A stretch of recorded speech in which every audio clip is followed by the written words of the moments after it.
ضرور کامیاب کروائیں گے، اور وہ آگے جا کر شاید ہمارے قسمت کھل جائے حافظ آباد کی. تو کیونکہ پہلے تو کافی لوگوں کو آزما چکے ہیں، میرے سمیت ضلع حافظ آباد کی پوری عوام ان کو آزما چکی ہے. اب کچھ نئے چہرے بھی آ رہے ہیں سامنے، نئی پارٹیاں بھی جنم لے رہی ہیں.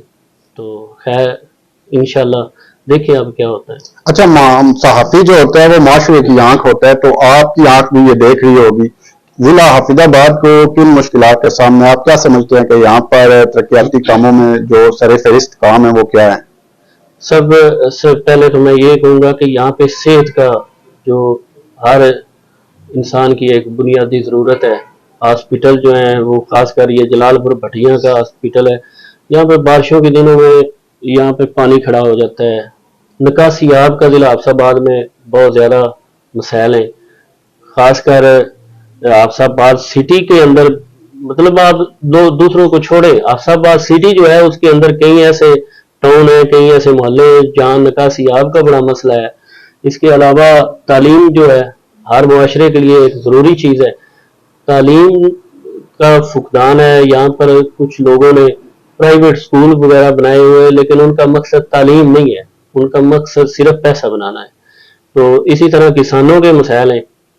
اب یہ جو کھاد مافیا ہے، انہوں نے اب گندم کی جو ہے وہ کاشت کی جا رہی ہے، لیکن کھاد کے اصول کے لیے کسان جو ہیں، جو کہ ہماری ایک ملکی معیشت میں ریڑھ کی ہڈی کا کردار ادا کرتے ہیں، لیکن وہ بیچارے جو ہیں در بدر ہیں کہ کھاد نہیں ان کو مل رہی. اس طرح کے اور بھی کافی مسائل ہیں جو میرے خیال میں ان پہ نظر کرنے کی ضرورت ہے.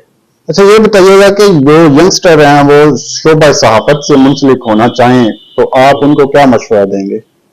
میں سمجھتا ہوں کہ ان کی ہمیں بہت ضرورت ہے، ینگ جنریشن کو اس شعبے میں آنا چاہیے، کیونکہ ایک طاقتور مسلمان جو ہے وہ ایک کمزور مسلمان سے بہتر ہے.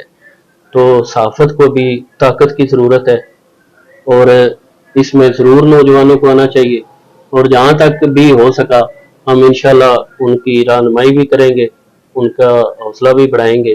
لیکن جو کوئی کرائم کر کے صحافت کا لبادہ اڑنا چاہے ان کے لیے ہم سر فہرست ان کے لیے سیسا پلائی دیوار بن کر کھڑے ہوں گے. ان کو صحافت میں ہماری کوشش ہوگی کہ ان کو جگہ نہ ملے.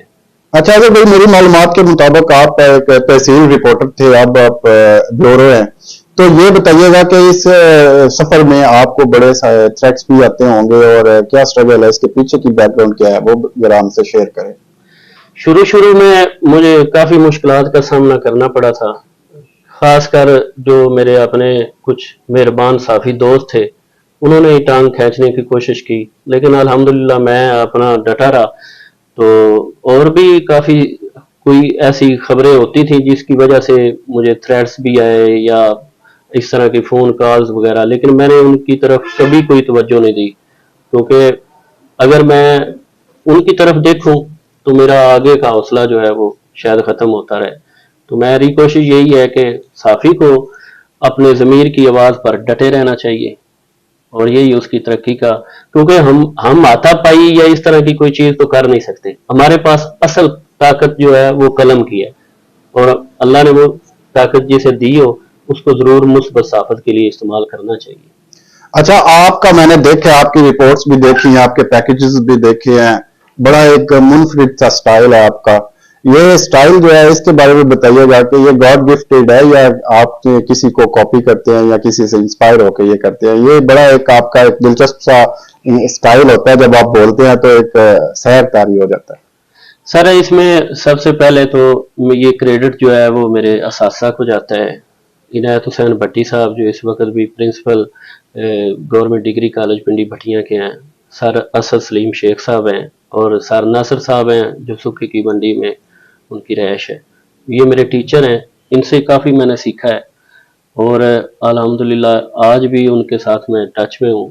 وہ میری رہنمائی کرتے ہیں، اور کوئی بھی چیز ہو، کوئی رپورٹ ہو یا اس طرح کی، پہلے میں اس پہ ریسرچ کرتا ہوں، ریسرچ کر کے خود اس کا ایک کالم لکھتا ہوں، لکھ کر پھر میں وائس اوور کر کے تو رپورٹ تیار کرتا ہوں. تو وہ بڑی مزیدار رپورٹ ہوتی ہے. تو اچھا یہ بتائیے گا کہ آپ نے اساتذہ کا ذکر کیا، فیوریٹ استاد؟ نہیں، یہ اب میں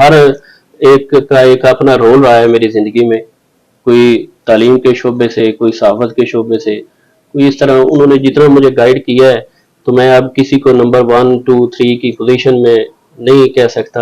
میرے سبھی اساتذہ جو ہیں وہ الحمدللہ اللہ کا کرم رہا ہے میرے اوپر کہ وہ میرے ساتھ شفقت اور پیار کی نظر سے آج بھی مجھے دیکھتے ہیں. اچھا، حسن پرست ہیں؟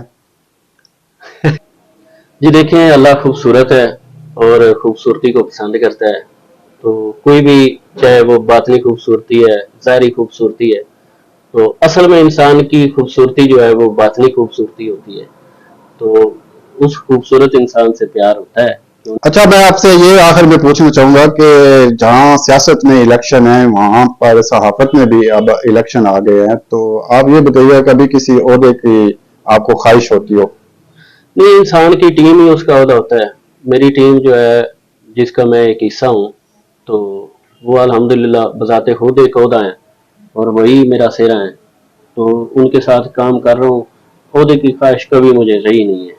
آج کے پروگرام میں آپ کی ملاقات میں نے کروائی سینئر صحافی اظہر حسین سے. آپ نے ان کی گفتگو سنی، انہوں نے ینگ جنریشن کے لیے میسج بھی دیا اور اپنی سٹرگل کے حوالے سے بھی ہمیں آگاہ کیا. آج کے پروگرام سے اپنے ہوسٹ عقیل ہاشمی کو اجازت دیجیے. اللہ نگہبان.